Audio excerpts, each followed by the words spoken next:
So Chicago's getting Spencer Knight and the conditional 2026 first rounder. Florida's getting Seth Jones, 2026 fourth rounder. As a result, the Blackhawks are also going to be retaining about 26% of Seth Jones's salary, which works out to about $2.5 million annually. So, John, let's hear some opinions there, buddy. Okay, well, first off, Seth Jones now becomes a $7 million player. Seth Jones has never been terrible, I don't want to say. Seth Jones has just been overpaid. And when you're overpaid in the NHL, a lot of people like to say that you're a terrible player. Look at Darnell Nurse. Darnell Nurse is not terrible, but he's overpaid. And I'm not going to sit here and say that when a player signs the contract for the value that they get, they don't deserve that contract, because it's your right to fight for that deal, and you deserve every penny that you get when you negotiate that deal. But in a long-term effort, like obviously we look back and Seth Jones hasn't played up to that contract recently, so it makes it hard to justify him being a $9 player or $9 million, $9.5 million player. At $7 million, with the cap going up the way it is, I love this move for Florida. You lock them in. You already have the core group of your guys locked into the future. The only one you're missing is Sam Bennett, really. Spencer Knight, while being a good prospect goaltender, he never really developed into the player or the starter that everyone thought he would be when he was drafted 12th overall.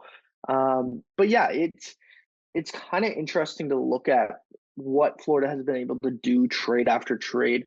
Prime example, I'll go back to him, is Sam Bennett. Like Sam Bennett, when he came out of being in Calgary, was a 4th overall pick. And when he was traded to Florida, he was a bust. He was looked at as a bust in the NHL because at the 4th overall pick, you're expected to put up points.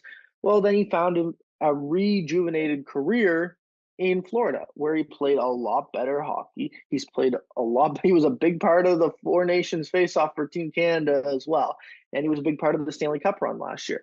And I really think that's what Florida is going to get out of Seth Jones, because you're going to get a player that now doesn't have to be the number 1 defense on that team. He can now be the number 2 or number 3 guy on that team, and he doesn't have to play as many minutes and be the main focal point and have the most pressure on him anymore, which is good for him and good to get his game back up to the level that he once was as the 4th overall pick as well.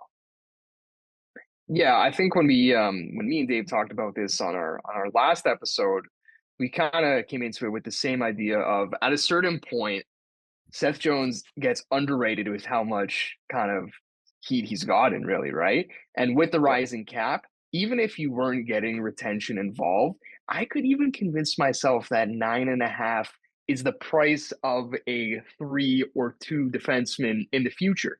So the retention to me was just gravy. And the Spencer Knight of it all, his contract, he's making $4.5 million. Now he spent a lot of time in the minors, but that still means that $3 to $3.5 million were on the Florida Panthers books. So once you factor that in as well, you're getting Seth Jones for a steal of a price, if you ask me. The first is just the price that any contender gives up for basically anyone of consequence. So that doesn't really bother me.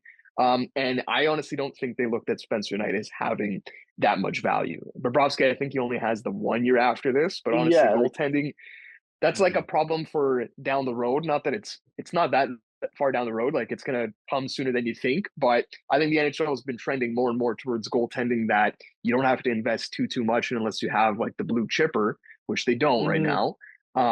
Look at the Leafs. Like Anthony Stolarz is the guy that we got from the Florida Panthers, who's been absolutely dynamite. Kevin Lankinen in Vancouver. So that's a much easier problem to fix. Last thing here, he's a great insurance policy for Aaron Ekblad, who's a free agent next year, right? Yeah.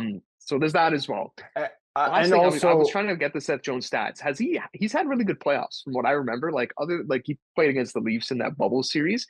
And was that was the last time he was in the playoffs as well? Yes, because we looked into this. You're right. He's been with Chicago for like the last 4 years. Yeah, I believe, I think the Seth Jones comparable might honestly be a trade that happened very recently, and it's relative. But JT Miller, I think we saw, plays his best when his team is winning. When he is motivated and there's something on the line, JT Miller shows up. When that's not the case, Buddy's out for lunch on the ice sometimes. I kind of get the same sense with Seth Jones. If he's playing on a championship caliber team, Florida Panthers are that, I think we're going to see a lot better version of him. So with adding Seth Jones into that decor, you also have Gus Forsling, Aaron Ekblad, like we mentioned, Nico Mikkola, Nate Schmidt, and Dmitry Kulikov. That is what they list as their 6 right now. I believe is it Uwe Balinskis that came out now because of that deal? Yeah, probably he's the 7. Yeah, he's the 7. That's 6 guys though that are like very, very good. Like that's a solid top 6, man. But my question for you guys though is Florida done? Is that all they're going to be doing? Because they were targeting we know that they've been targeting a D-man, whether it was Seth Jones or the other bevy of options that there are. Like that is kind of who they were going for. Do they add again to that decor? Do they look maybe for some goaltending insurance? Are they going to bolster up front now? Like they look like they're ready to make another. It would be their 3rd cup run in 3 years. They've won 1 cup. Like that is kind of what they're going for. So what do you guys think? Listen, there's been no official report yet on Matthew Tkachuk, but he was moved to LTIR today. Yes, sorry. I was going to mention that in my spiel, but you're right. But why I'm bringing that up is because we don't have an official report on how long he's projected to be on LTIR. My assumption would be it's 6 weeks to the playoffs or 7 weeks to the playoffs. I would assume we don't see Matthew Tkachuk before the playoffs. Freeing up another $8 million in cap space for the Florida Panthers to go out and do what the Vegas Golden Knights have done for multiple years now. So what that means is I don't think they're done, but I don't think they're going to go get another star player. I really think they're going to go get another goalie, a backup goalie, because Spencer Knight is better than a backup goalie, but you can still go get a backup goalie for a lot cheaper now compared to the $4.5 million, like we said his contract was.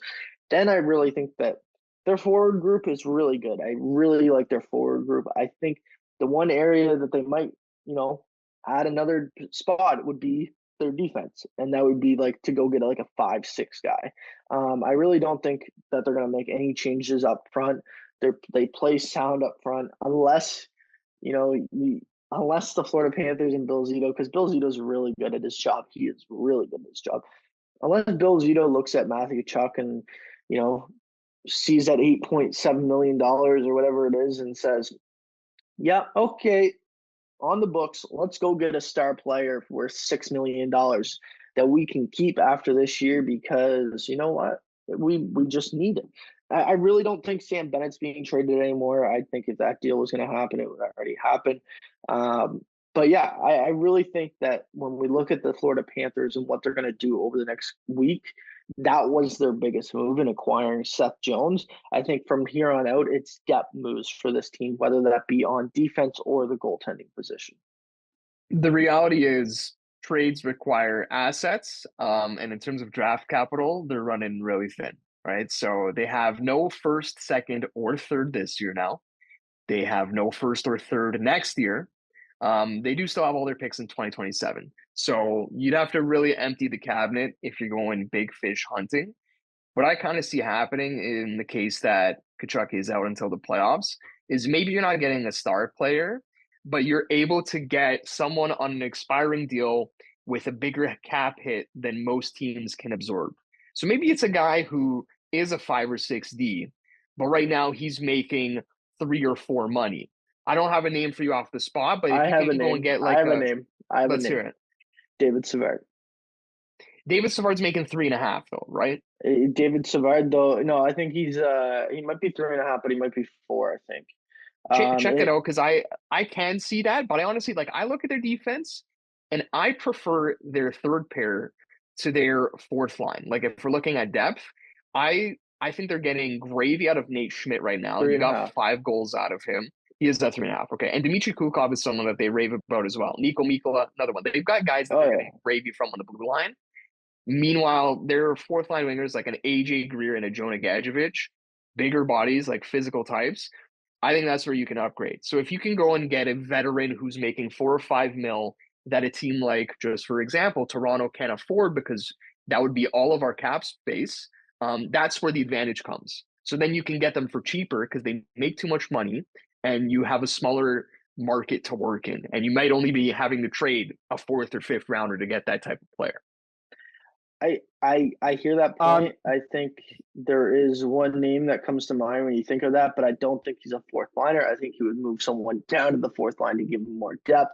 And you know what? He fits the mold, and I think he would be a perfect fit for the Florida Panthers because this is the style of play that he likes to play, and he's the style of coach that he would like to play under. And that would be Brad Marchand of the Boston Bruins. If Brad Marchand of the Boston Bruins is traded, I could see him going to the Florida Panthers because his cap hit is only $6.1 million. And if we're talking about a player here that has been rumored to move, and not that he wants to move, but because of business, like you said, assets, all that would have to be discussed, and you'd have to go all in on Brad Marchand basically, because that's going to be a bigger asking price than a depth forward. But I could see that happening if Matthew Tkachuk is on LTIR or if he's like out until the playoffs, only because is Brad Marchand not the perfect Florida Panther? I could rather see me playing on the first line, Jut. And the reason is, imagine sneaking into the second wild card spot, and you got to play the Florida Panthers with Brad Marchand on their second, third line. I don't know. I don't think. You mentioned it off the top, though, is... Jut, that if this is their biggest move, they don't have the assets for Brad Marchand. I don't think so. And once again, I don't think they can. If Brad Marchand hits the market, it's a bidding war. And the Florida Panthers don't win that bidding war. I think they could put their best offer together and someone can still top it just because they don't have a lot to offer now. They could still offer a first round pick from 2027. Yeah. Like they can still do that. Like it just would have to be another conditional that would move to 2028. Do they say yes to, like, that's like quite a few years down the line? And yeah, if there is no conditions on it, like who knows where Boston's going to be in 2027 or beyond. I think there's names that are more likely to move that we're going to end up getting to in here too. But there's also guys who also on Saturday. I also do just want to bring up, just because I think it'd be remiss without talking about the Chicago side of the deal. There is a little point there with retaining out until the end of the 29-30 season. They have used all 3 of their retention slots, but both Mikko Rantanen and Jake McCabe will both be coming up after this year. So don't expect to see Chicago retaining any more salary because quite frankly, they can't. But next year, 2 more slots are going to open up. And we did kind of question if they were willing to retain any money for the next, 5 years, almost 4 or 5 years. Yeah, 5 years. So we did have that question last time, and it got answered for us. So just something to note for the Chicago Blackhawks, and they got a first round pick. They got potential. For what has happened over the last week with Seth Jones in that situation. I think the return is very good for the Chicago Blackhawks. Like it's kind of a win-win deal. Yeah, I don't hate it. And I think it's a win-win deal for both sides. And unfortunately for the rest of the league, Seth Jones is probably going to play the best hockey of his career. That's probably what's going to happen. Yeah, I think we'll see a resurgence, for sure.